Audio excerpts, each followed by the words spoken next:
Hey guys, my name's D from D&D Ditches, and today the D stands for diversion. I've been working on some original material, but it's taking way longer than expected, and it's almost the end of the month again. Actual YouTubers, I don't know how you guys do it. So in the meantime, enjoy some low effort unboxing. Happy Halloween, everybody. So the first one that we've got is once again from Noble Knights Games.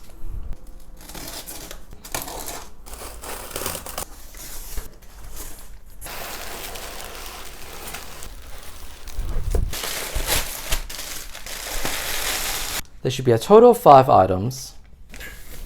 So first up we have the Birthright supplement called Player Secrets of Tuornen. This is the last Birthright book that I was missing, so now I have a complete Birthright collection.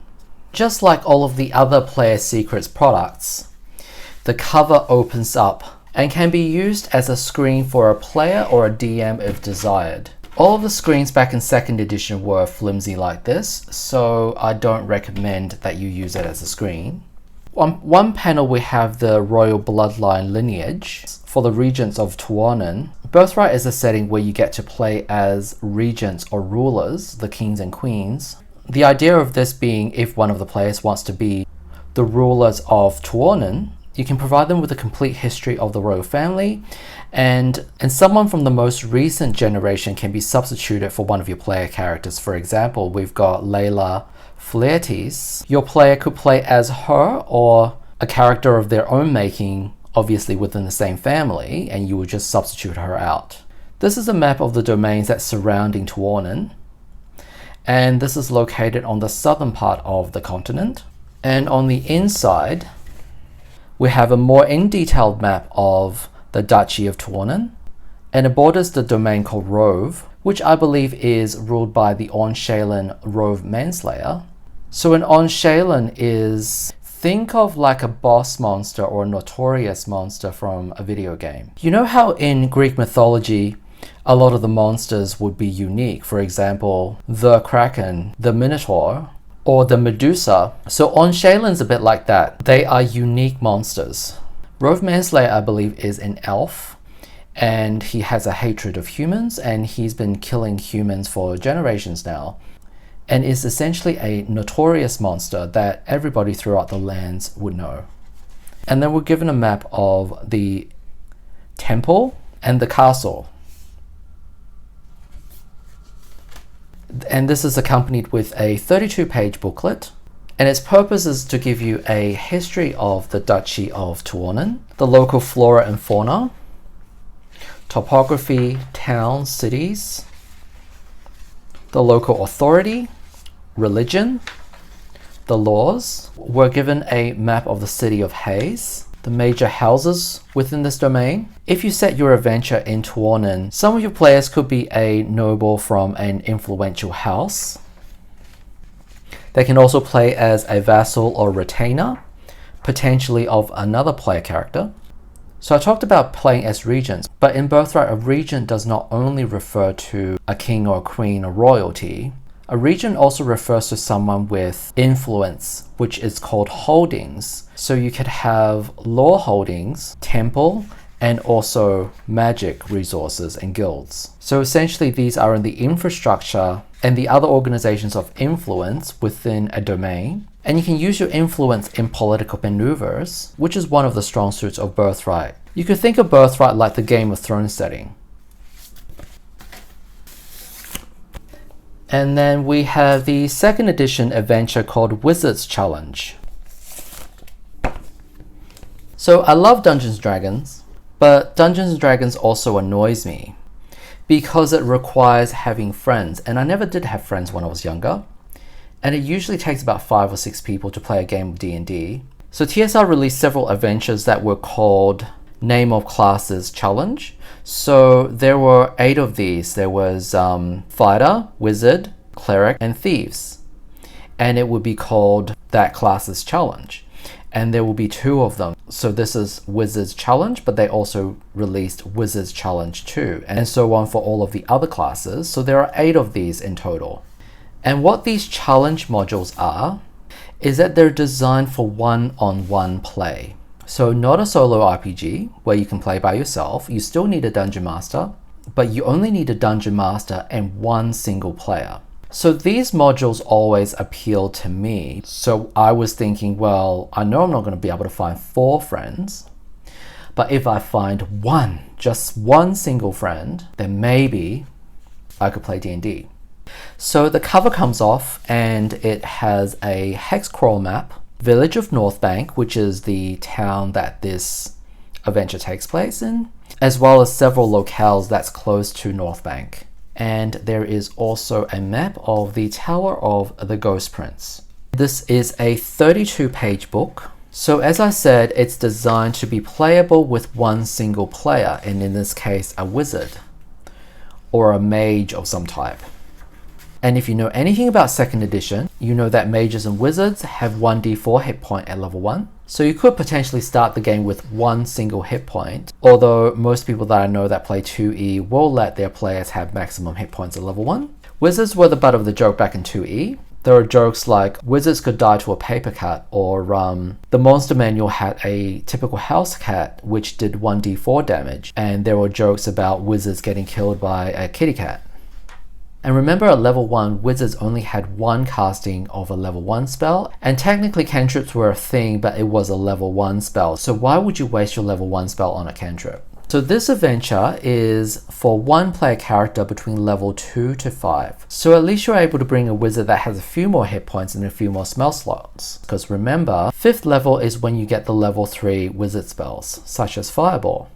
The other thing that you could also do is, while this game is written for a single player, you can actually play this game through with a small party. So if you had 2 or 3 players, these modules will be perfect. In the starting town of Northbank, there should be hirelings available. And if you're asking, what are hirelings? Hirelings are a bit of an old school thing where it's like hiring mercenaries. Some of them will ask for upfront payment, while some of them will say, hey, I will come adventure with you for a portion of the loot.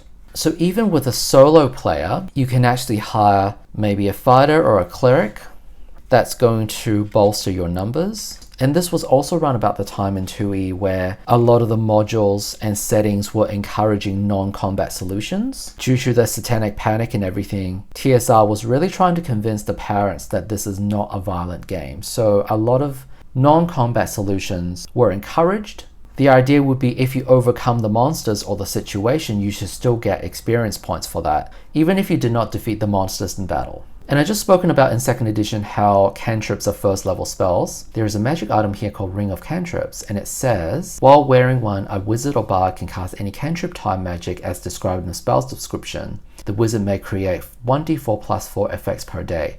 So with this ring, you're essentially getting at minimum 5 castings of cantrip per day. I will probably give this magic item to every wizard player just because it's fun. I'm starting to get a bit tired playing 5th edition games, but one thing that I did like was being able to use cantrips whenever you want.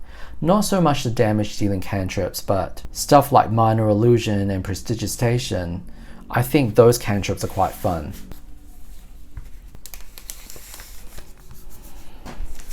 Next we have the 2nd edition adventure called The Gates of Firestorm Peak by Bruce Cordell. So this adventure is quite famous. Years ago there was a list of 30 best D&D adventures of all time, and The Gates of Firestorm Peak was included in there. And the other famous thing about this module is that it introduced us to the Far Realm. So the cover to this adventure is a bit of a flimsy folder, but inside we have some maps and some tokens. So these are the tokens of the enemies. These look like Dwargars or maybe Darrow. And then we have some Far Realm monstrosities. And there are also maps. So I watched one of Stan X's live on YouTube where he interviewed Bruce Cordell himself. This was probably a couple of weeks ago. We have some maps on one side.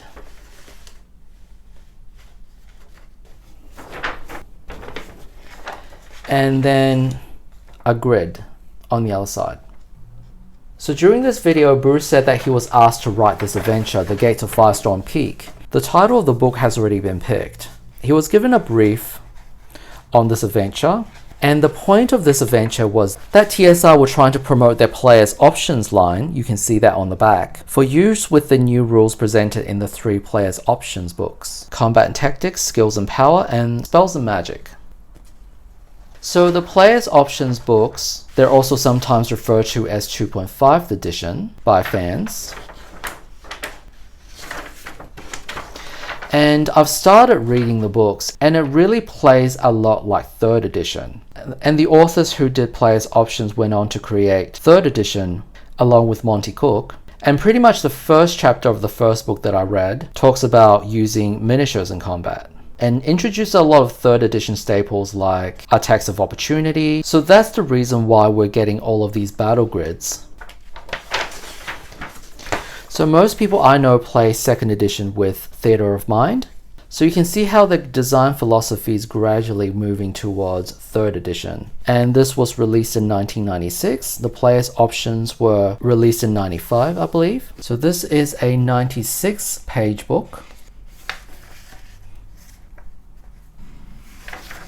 There's a background on Firestorm Peak. And there are 3 hooks on how to start this adventure.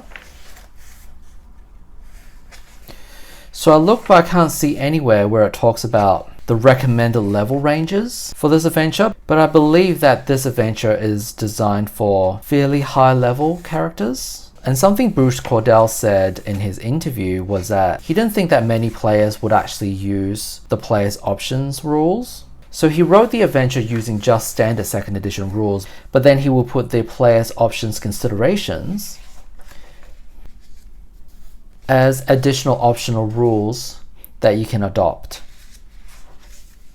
So if you watch my other videos, you might have noticed that I am a Planescape guy, and the Far Realm is another plane of existence. So what do I think of the Far Realm? I didn't really like it, to be honest, because all the planes are arranged so cohesively in Planescape. It essentially didn't leave any room for Far Realm to fit into the Planescape chassis. So for the longest time, I felt like Far Realm didn't need to exist. And I'm not really a big fan of psychological horror, Cthulhu, all that good stuff. So I didn't really get it. These days I'm a little bit more open-minded, and I am open to learning more about the Far Realm and its creatures. So it's pretty much a plane where these eldritch horrors like tentacle monsters, and I believe they also retconned the Beholder and the Mind Flayer, and I believe the Neogi and some other monsters that 3rd edition would call aberrations. So they retconned all of those monsters as being from the Far Realm, which I wasn't really a big fan of, since in Planescape we had a Beholder God and a Mind Flayer God. So I seem to also recall that during the Planescape era, Monty Cook was a bit frustrated while working on Planescape because he wanted to create something that was outside of the planes that existed in Planescape, and he wanted to do something that's a bit more out there, a bit more creative. And TSR said, no, you must stick to the guidelines set by the setting. Meanwhile, Bruce was working on this product, which created the Far Realm, which essentially set out to do what Monty couldn't. So maybe you would call that an accidental success. So I don't think the artwork in this book really conveys what the Far Realm looks like. I can get the idea of what it's supposed to be like. It's, you know, eldritch horrors and tentacles and eyes and Cthulhu, but like, what does it look like? You know, Planescape has such a clear vision and a visual design on what the different planes actually look like. Whereas I feel like I don't know what the Far Realm looks like. This just kind of looks like underground. I mean, we've got Dwargar. This is, you know, kind of looks a bit like the Underdark. So I'm not getting the personality of this amazing Far Realm. It's, you know, supposed to be so alien, except everything that I see just looks like it's underground. I mean, if we look at the enemies, we have the Dwargar. They kind of just look like trolls. And then we have the Myconeds and mushrooms. I mean, haven't you played Baldur's Gate 3? They're like, the mushrooms are everywhere in the Underdark. So yeah, this is not giving me a unique identity. But I'm willing to give it a go and maybe even run this adventure one of these days. See what the fuss is all about.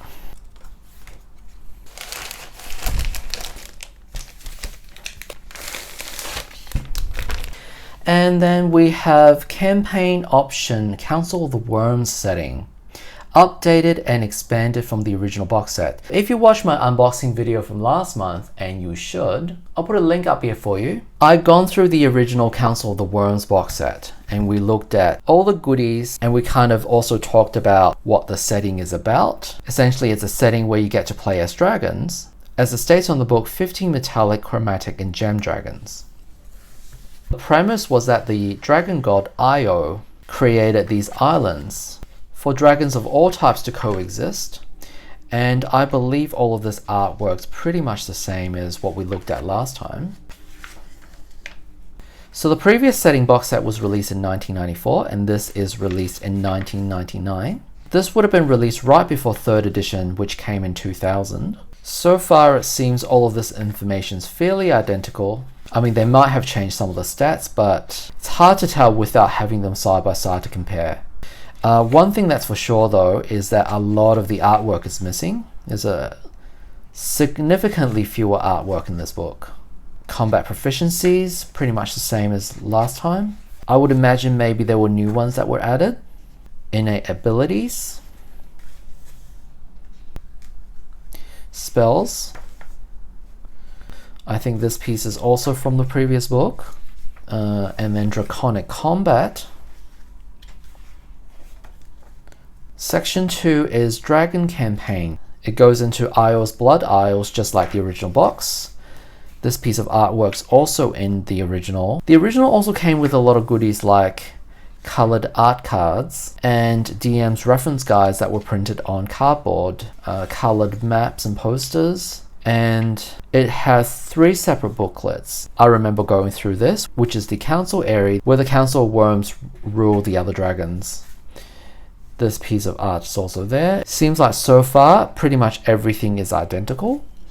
So we have a section on the ecology like mating, aging, just like the previous book. Campaign rules. Section 3 is the adventure. So it looks like all 3 booklets are collated together and printed as one single book. This adventure also looks the same, where you play as newly hatched dragons. And Adventure 2 is still pretty much the same. Yes, you're going to Dwarf Town, a town of dwarves. Adventure 3, this is the one about the, I think, frost giants. Oh, there we go, frost giants. We have a map.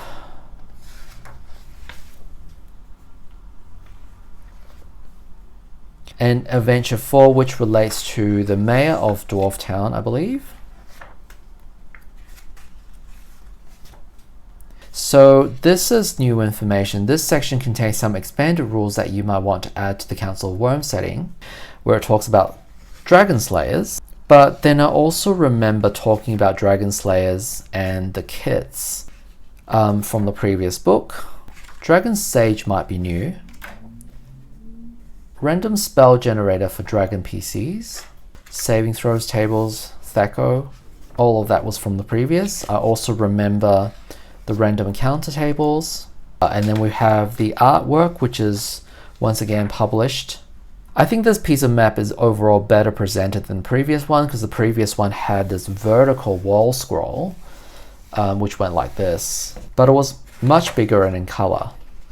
We have the different dragons. That was also on a poster previously. All of these pieces of art also contained in a previous box. And that was the colored version of a black and white piece of art that we looked at. There we go. That's it. Feels like the amount of new information in this book is quite disappointing. I actually prefer the presentation of the previous one better because, you know, box set, wow, is like so many goodies that you're going to get in versus a book. Although I have to say, I love this black label design because the very first book that I got was the 2nd edition revised player handbook, which had this black label design. So I love that during the second half of the 2E era that they had a cohesive cover design for all of the 2E products, because it really felt like it belonged to the same product line. So I'm always a sucker for a black label cover. And also black frames, this is very late 90s. You know, this is how you got a lot of these A lot of the TVs, a lot of the furniture, all of that will be framed in black. This is a very 90s, supposed to be a very slick design. It's very nostalgic. This is an example of the cohesion that I talked about. That the second half of the 2E era, all of the generic 2E, as in any product that did not belong to a campaign setting, were released in this format.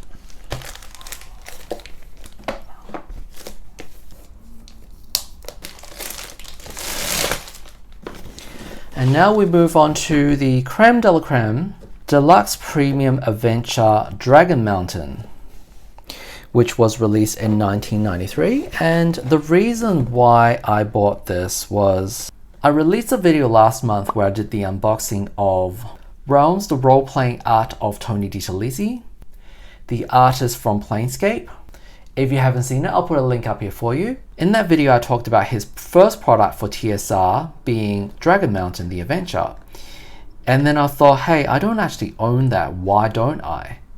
So I went out and bought it. On the back of the box, it says, the ultimate Dungeon Master Fantasy. This is the most deluxe dungeon designed to appeal to discriminating and demanding role players.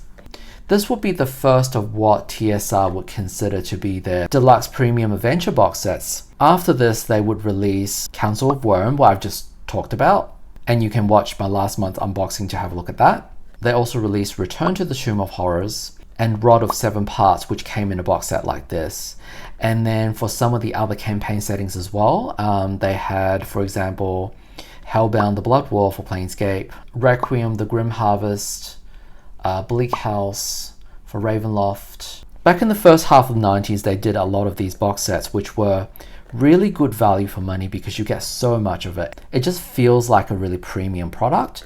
So let's have a look to see what it's inside. You have 3 64-page books comprising 2 adventures that link in one super campaign, 12 full-colored reference cards, 16 special player handouts, 8 monstrous compendium sheets, a sheet of cardstock stand-up with 24 plastic bases, and 6 full-color poster maps. And all of that for $30 US back in 1993. I mean, I guess $30 back then was a considerable amount of money, but for the amount of good stuff that you get in these, it's totally worth it. Like, even if that's $60 or $70 now, you would not be able to get all of these things for that price. For example, the Beetle and Grimm premium box sets are like $200, $300, $400.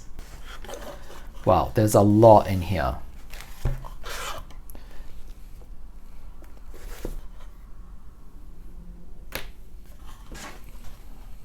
There's so much in here I don't even know what to go through first. Let's have a look at the maps.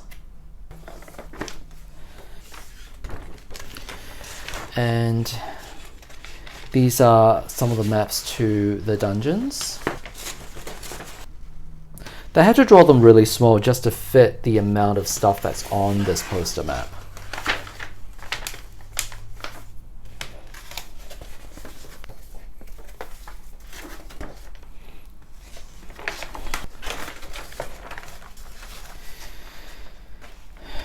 So this looks like a map of the tavern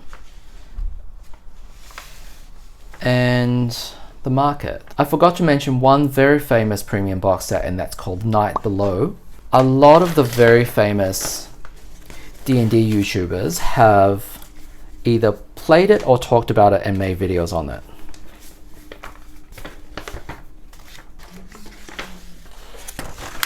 I believe that Matt Colville has done a video on Night Below. And that's the adventure which takes place in the Underdark. And is probably one of the more famous, if not the most famous, 2nd edition adventures.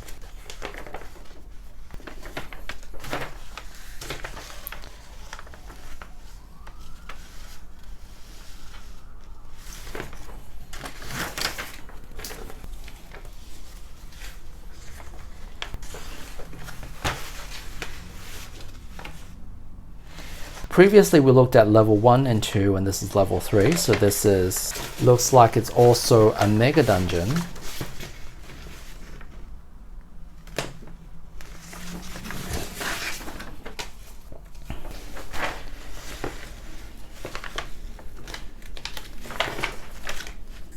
and we have a church and some more houses, and I believe this map links up to the map that we previously looked at where it showed the tavern and the market. And then we have the monster manual entries. And I mentioned previously that prior to 1995, the Monstrous manuals in 2nd edition were released in a ring binder format. So you had all of these loose leaf that you can add to it, except this is not even lined up properly. Look at this. Gnashes, they kind of look like hyenas. Living Steel. So remember the artist for this module, Tony DiTerlizzi, would later move on to Planescape. This sketch of the Waterlord would look very similar to a Tenari monster called the Wastrelith. I'll put a picture of that on screen so you can see for yourself.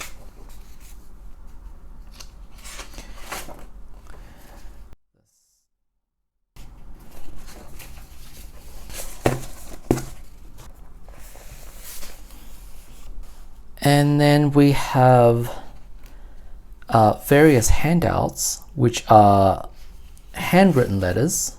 They look like what the Beetle and Grimm premium boxes would contain, except these are just paper, whereas I believe Beetle and Grimm is probably a high quality cardboard, but then you're also paying a lot for it.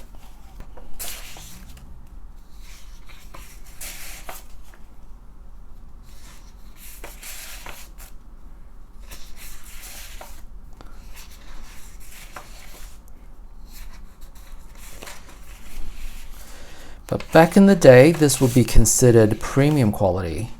I mean, just look at how many of these you get. So now we're moving on to a cardboard stock. So we have some maps.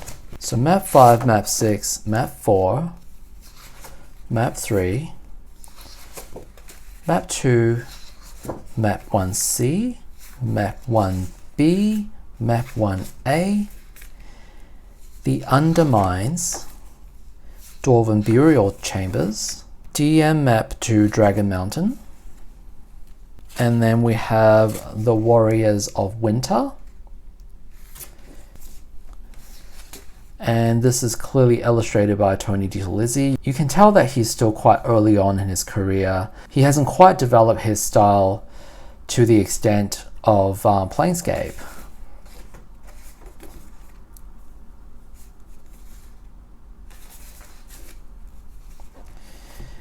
And then we have the poster. This was on the cover where it says, "Wow, the world's most deluxe dungeon for the ultimate Dungeon Master fantasy."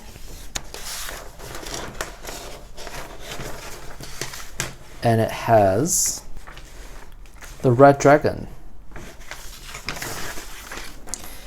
And then we have the punch out tokens of the different enemies. We have Inferana, the Red Dragon, the Kobold, Stone Snake, Water Fiend, Gnashes.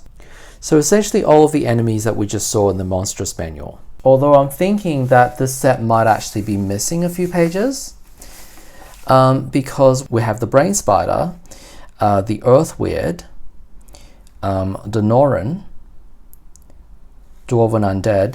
I have a copy of this set in PDF and I had a quick look at it last night. And I saw the monster manual entries for Earth Weird and Brain Spider. So the back of the box has 8 monstrous compendium sheets. There are only 4 sheets, although they're double-sided. So I'm thinking originally there should be 8 sheets of paper worth of monstrous compendium stats, and not 8 monsters on 4 sheets. So here's something that gets remembered quite fondly, which is the kobold with a scorpion on a stick, which I talked about in the previous video. This became a bit of a thing for Tony. He will continue to draw kobolds with scorpions on a stick.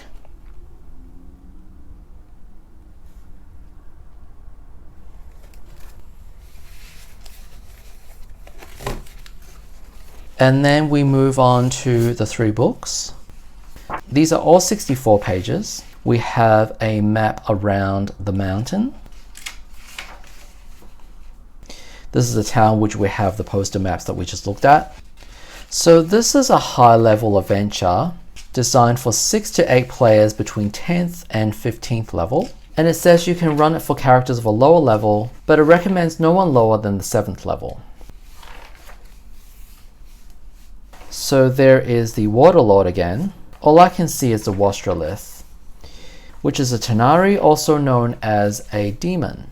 So the artwork's just done in pen with black ink, with no color. After this, Tony will work on the revised Monstrous Manual for 2nd edition, and his artwork would be in color. And a lot of his work on that still fondly remembers today.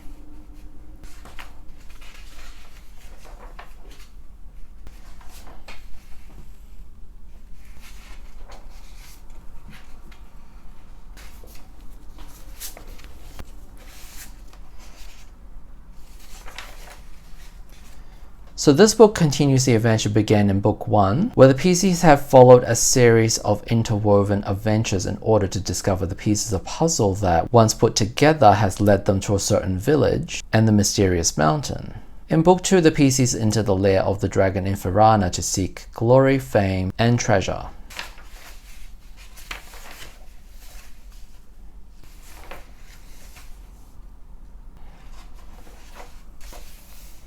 So this is the part where it looks like it's the mega dungeon from the poster maps that we looked at. Even back in his early days, you can see that Tony's artwork still shows characters with a lot of personality.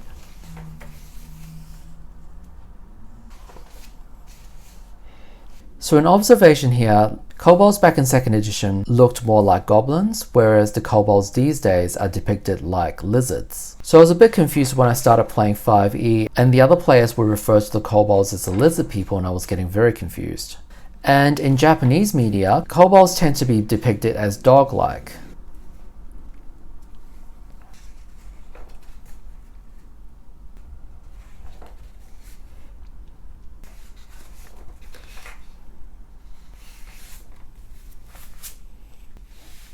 And we finish off with book 3.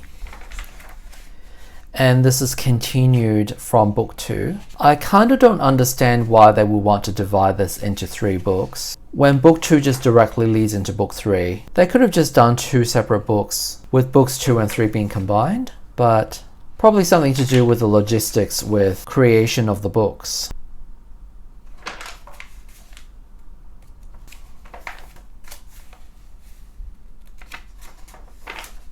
This is interesting, Nahal the Wizard. I wonder if Nahal is the one who's responsible for Nahal's Reckless Dwemer, which is a level 1 Wild Mage spell. Anyone who's played Baldur's Gate 2 should know what I'm talking about.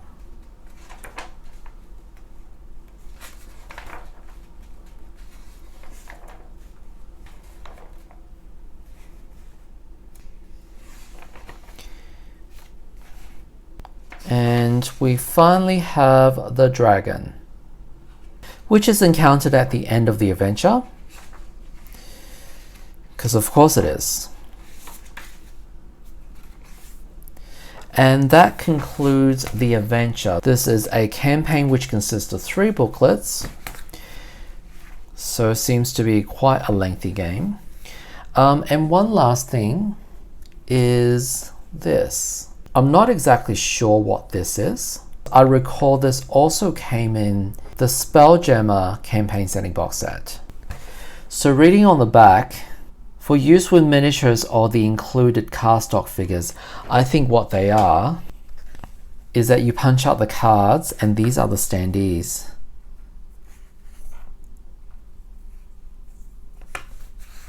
Okay, that makes sense now.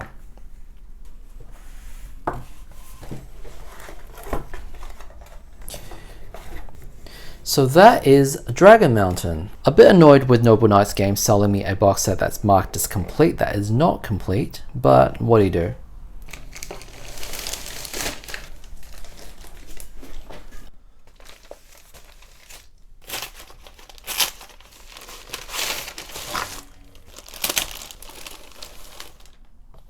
And then we have 2 Dark Sun supplements. We have Dune Trader and Earth, Air, Fire and Water. Now that I've received these 2 books, I am only missing a single Dark Sun book, and then my collection will be complete. So let's take a look at Dune Trader first. So this book promises to introduce a new class, which is the Trader. It is 96 pages. So Athos is the world of Darksun, and the world is mostly covered in desert, and the majority of its population are located in city-states, which are ruled by the Sorcerer Kings. They're effectively very powerful wizard tyrants that rule with an iron fist. Between these city-states and the regional towns and settlements, you have the merchant houses, which carry goods and other things from town to town, city to city. And outside of the noble and the ruling class, merchants are the next wealthiest in Athos. So the first section of the book lists out several merchant houses in the Tier region, along with NPCs as well as plot hooks that you can use to create your own adventures. And then we move on to the smaller trading houses. These ones don't quite have the buying power or the political power of the larger trading houses. The next section is on elven merchant houses. Arthasian elves are quite different to the elves of every other setting because they're primarily desert raiders. Their long legs carry them very far, so they make great runners.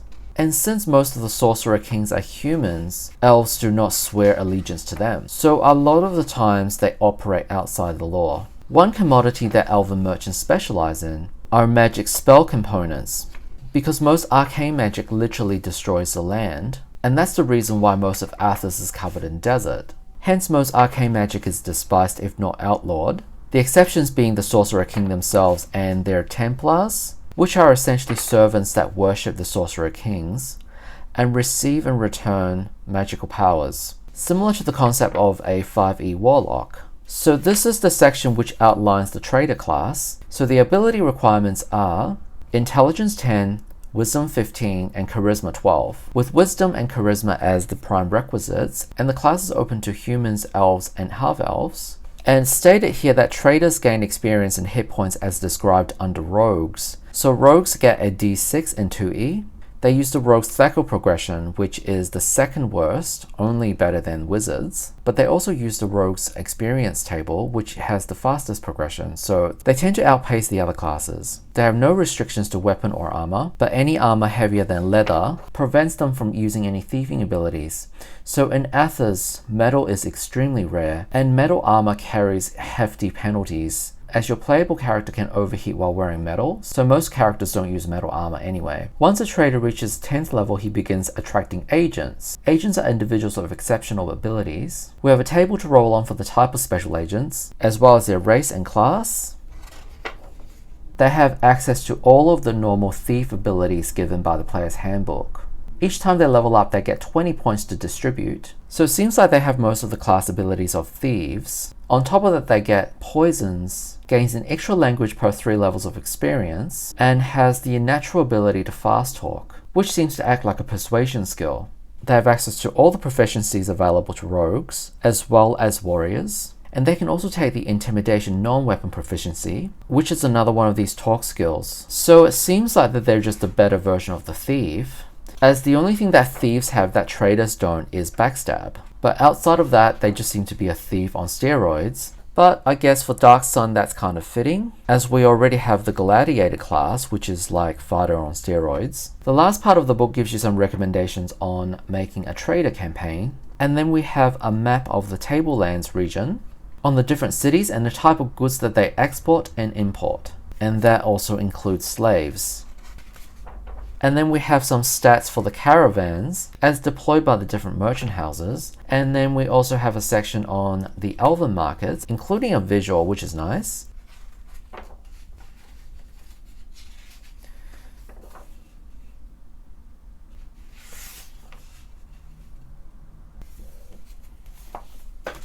And now let's take a look at Earth, Air, Fire, and Water.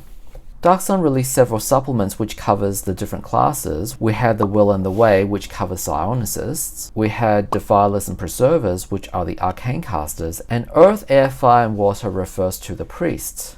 Athos is a world that's already had its apocalypse, and the gods have abandoned this world. Athos does not have any connection to the outer planes where the gods reside. It still has connection to the inner planes, also known as the elemental planes. So because of this, traditional clerics do not exist in Darksun. Instead, the priests of Darksun worship the elements, hence the elemental clerics. So the standard elemental clerics are earth, air, fire, and water, hence the name of this book. But this book also introduces the para-elemental planes and the quasi-elemental planes. If you're interested in knowing more about the inner planes, the para-elemental planes, or the quasi-elemental planes, I have done a video covering the inner planes, so I will link a video up here for you. But to put it briefly, para-elemental is when you mix two of the standard elements. For example, ice is air and water, magma is fire and earth, smoke is fire and air, and ooze is water and earth. And they're adapted for the world of Athos, so ice becomes rain, magma is still the same, smoke becomes sun, and ooze is silt. The book then moves on to kits for clerics. Kits are a little bit like subclasses, in that you're gaining certain abilities, but in return you lose certain abilities. Except kits are a lot more flavorful. The book then provides expansion on the different types of clerics, and it talks about their initiation,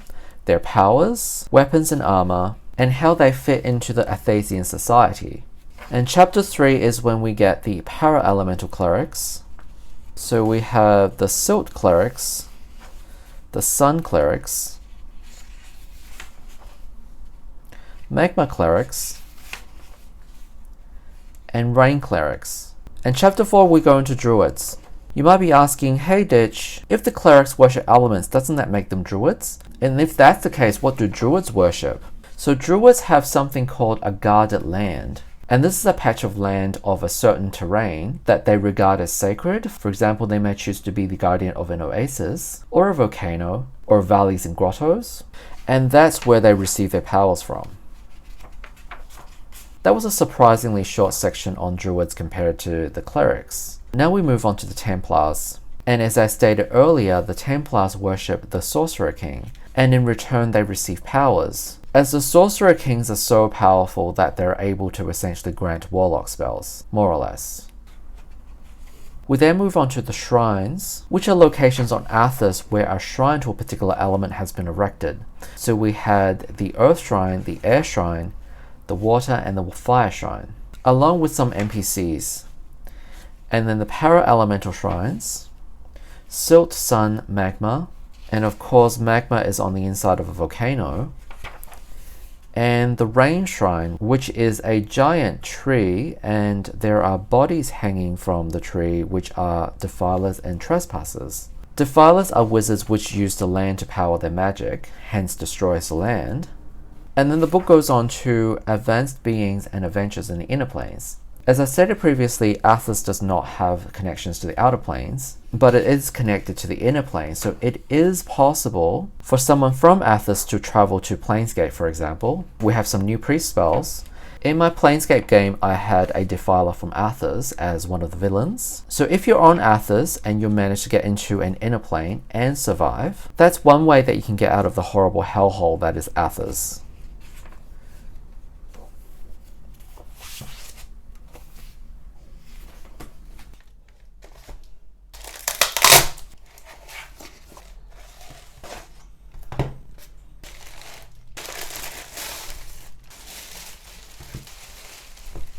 So we have some D&D 4e power cards. In 4e, every single class had powers. They're divided into daily powers, encounter powers, and at-will powers. The at-will powers are like the 5e cantrips in that you can use them an unlimited number of times. All classes have different powers they have access to, including the marshals. And you will collect these powers as you level up, and at higher levels you could have 20 or 30 powers available to you at any point. So these power cards are a way for your character to organize the powers that you have, and they also contain the information on how the power works, the range, the duration, and all the bits and pieces for quick reference, rather than having to pull up the rulebook to reference. Now there were 5 sets of these cards that were released, and I already own 3 of the 5 full sets. So I'm going to show you guys.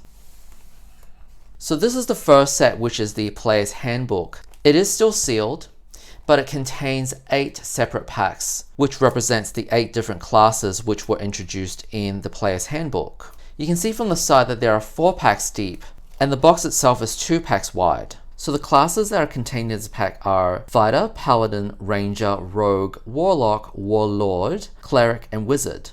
And then we have the pack for Player's Handbook 2.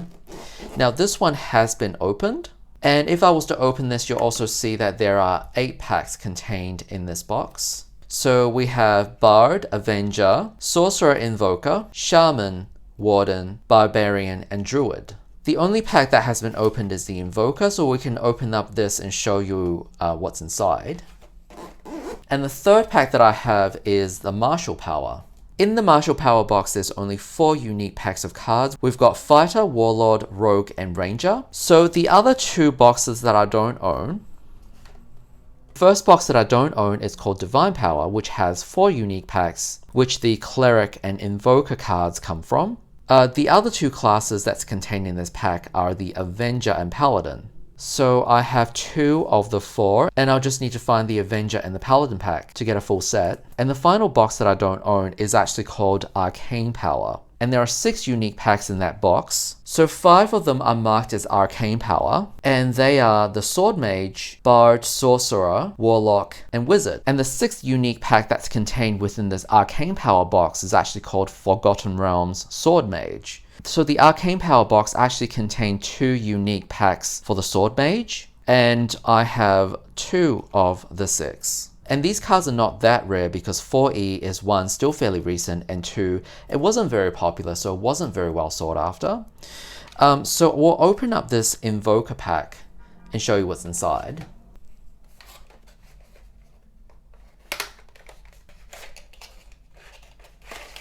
So inside the box we have 2 stacks of cards.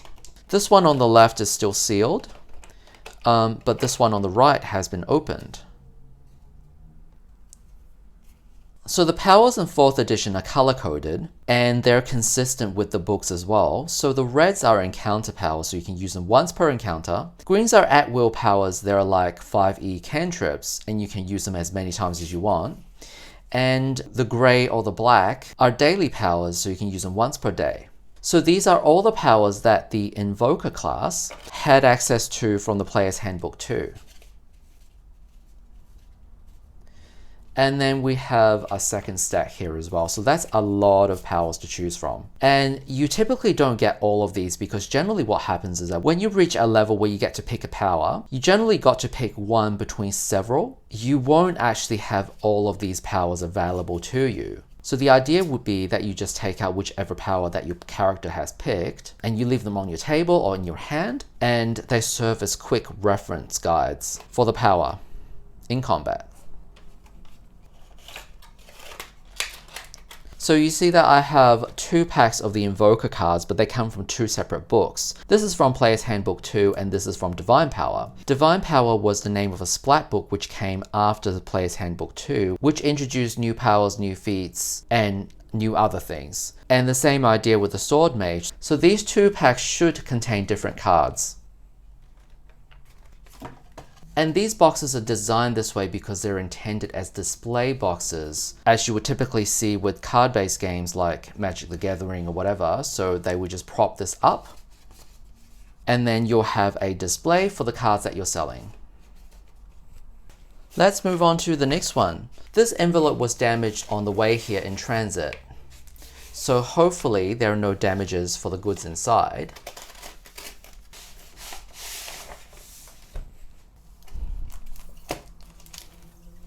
The books inside still look pristine. Even the plastic covers have no damages. So let's have a look at Skull and Crossbows first of all.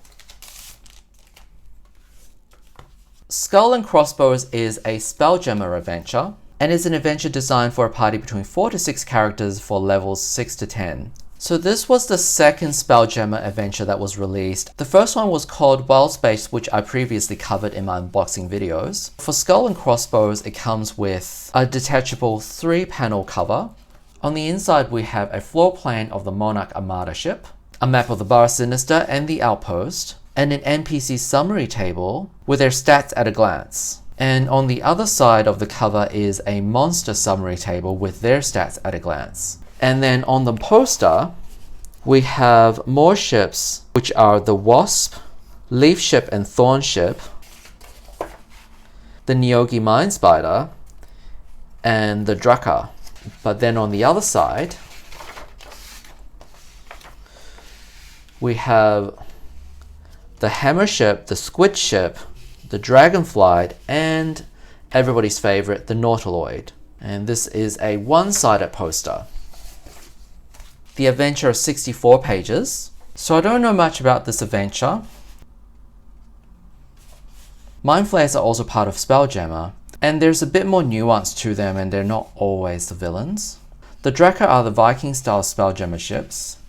So I don't know a lot about this adventure, but the introduction says that you're on a mission to capture, dead or alive, some of the most dangerous people in this setting. What's interesting about this book is that this seems to be a collection of many smaller bite-sized adventures. For example, we have this mini adventure called Void Elves. The setting is in Realmspace for a party of 4 to 6 characters between levels 7 and 9. And it gives you the setup and the scenario on what happens, and then concluding the adventure. So this mini adventure itself is only really 2 pages long. Then it moves on to the next adventure, which is called Monarch Armada, and it goes to the premise and the setup. And this adventure is slightly longer, as the conclusion's over here. So this adventure is about 6 pages long, and the next adventure is only 2 pages long. As we're flipping through this book, there are chapters within this book that seem to signal that you progress to the next phase of the adventure, but it seems like you can run this as a bit of a sandbox and just drop in these little mini adventures for a session. As you can see, we've moved on to chapter 4, and this adventure called Billy Bones is 4 pages long. The back of this book says that you can also run this module as a follow-up to the previous adventure, Wildspace. And then we have some new monster entries at the back. Seems like this could be a bit of a fun sandbox, and all of these are the mini adventure scenarios that you can drop into the game at any point.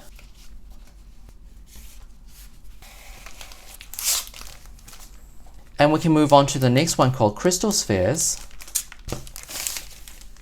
Crystal Spheres was released after Skull and Crossbows, and it's designed for 4 to 8 characters between levels 5 and 7. It doesn't seem like you can use it as a follow-up to the previous one though, due to the level range. So the cover comes off once again. We have 3 panels. We have a new ship called the Hummingbird, and the floor plan to the castle sky view, and an interior map of the Hummingbird.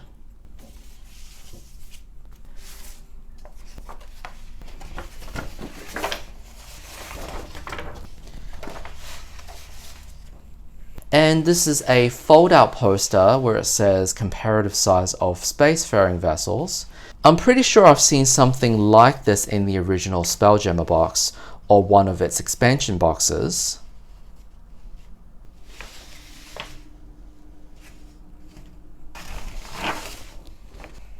Once again, the booklet is 64 pages, and there are 6 chapters with an epilogue. Seems like this module is structured more like a campaign than a sandbox. The introduction on the back of the book says that you get to explore 4 different crystal spheres in this adventure. 5th edition has done away with the concept of the crystal spheres, and a crystal sphere is essentially a solar system. And if you think about our own solar system with the sun in the middle and the different planets in Earth, Mars, Jupiter and all that, our solar system is our own crystal sphere, and a Spelljammer is equipped with the ability to travel between the barrier and a crystal sphere because of magic. Otherwise, the crystal sphere itself is impenetrable. So in this adventure, you get to travel to 4 different solar systems, and typically within a crystal sphere, you can travel to all the different planets. So imagine within our own crystal sphere, if you can visit Mars, Jupiter, Saturn, and all the other planets, and each planet would still have something on them. They're not barren. And the premise of this adventure says that you will discover some kind of sinister evil. So it sounds like to me a typical spacefaring adventure. And once again, we have some new monsters at the back: the Comet Steed, the Isopterite, the Pyro Serpent, and a republished entry for the Vampire. So I guess we just discovered what this greater evil is.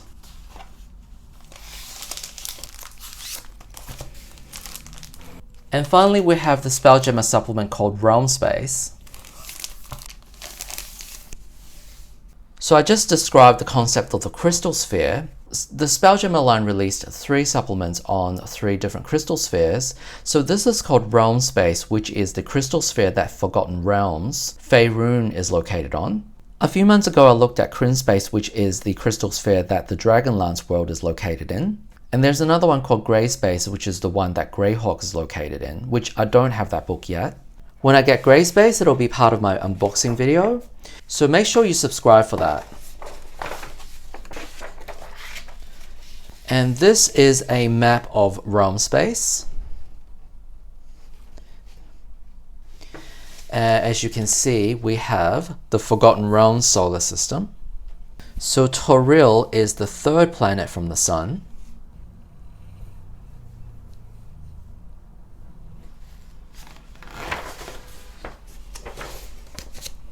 So this is a 96-page book.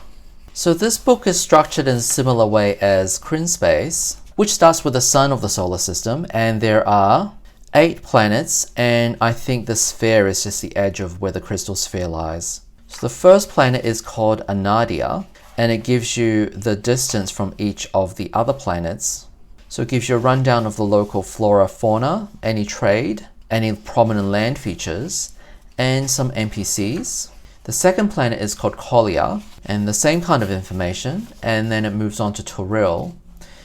So there's a piece of artwork here which looks extremely modern and or futuristic, which I think is not really the point of Spelljammer. Even though Spelljammer is a space opera setting, the idea of this setting is that you're actually exploring it from a magical perspective rather than a technology or science fiction perspective. So the description of Tuornen is mostly from the Spelljammer's perspective. Obviously, if you want to know what the local life is, you should check out the Forgotten Realms setting. Elminster's one of the NPCs. And then we have Selûne, which is the moon of Tuornen, just like the name of the goddess. Hence, she is the goddess of the moon. And then Tears of Selûne, which is the asteroid cluster. And then Capri is the 4th planet. So what I'm finding interesting is that there isn't anything in this book about Arbia, which is supposed to be the twin planet to Tuornen. So I don't know if the concept of Arbia came from a later edition. I'm not that well versed in Realms lore, so don't have the answers. There is very little artwork in this book, and what little artwork just seems to make everything look really sci-fi. I'm not really sure if that's the vibe that the author's trying to go for. After the section on the planets, we have the spacefaring companies in the stars, and then some adventure idea scenarios, the new magical items.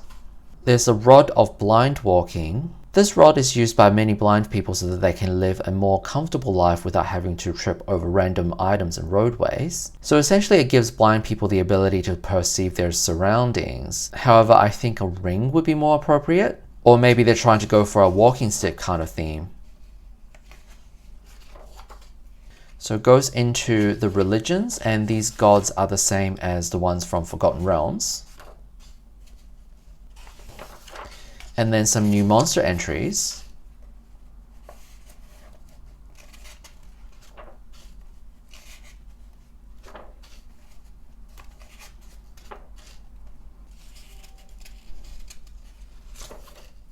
And some new Spelljammer ships.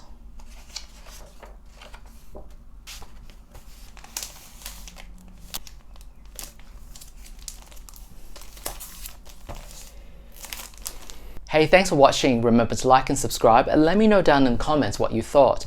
Hopefully I will have this next secret mystery video out soon. So until next time, hopefully we get to hang out again in my next video.